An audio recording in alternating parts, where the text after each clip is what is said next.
आज पौष शुक्ल 11, आजची एकादशी पुत्रदा स्मार्त एकादशी। आजचा अभंग। कामातुरा भय लाजना विचार, शरीर असार तृणतुल्य, नवल हे लीळा करी त्याचे लाघव, प्रारब्धे भाव दाखविले। लोभालोभ एक धनाची ये ठाई, अनेकांची सोयी चाड नाही। तुका म्हणे भूक न विचारी प्रकार, योजे तेची सार यथा कळे। याचाच अर्थ कामांध माणसाच्या स्थितीचे अचूक सुस्पष्ट वर्णन संत तुकारामांनी या अभंगात केले आहे।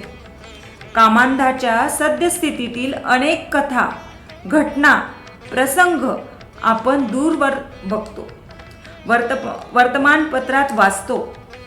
कामांधा स्थळ, काळ, वेळ प्रसंगी नात्याचा विसर पडतो, त्याच्या हातून तसा अपराधही घडतो। चांगल्या वाईटाचा त्याला विसर पडलेला असतो।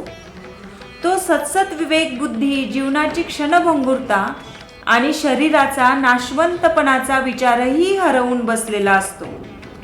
अशा कामांधाची अवस्था अतिशय भुकेलेल्या माणसासारखी झालेली असते।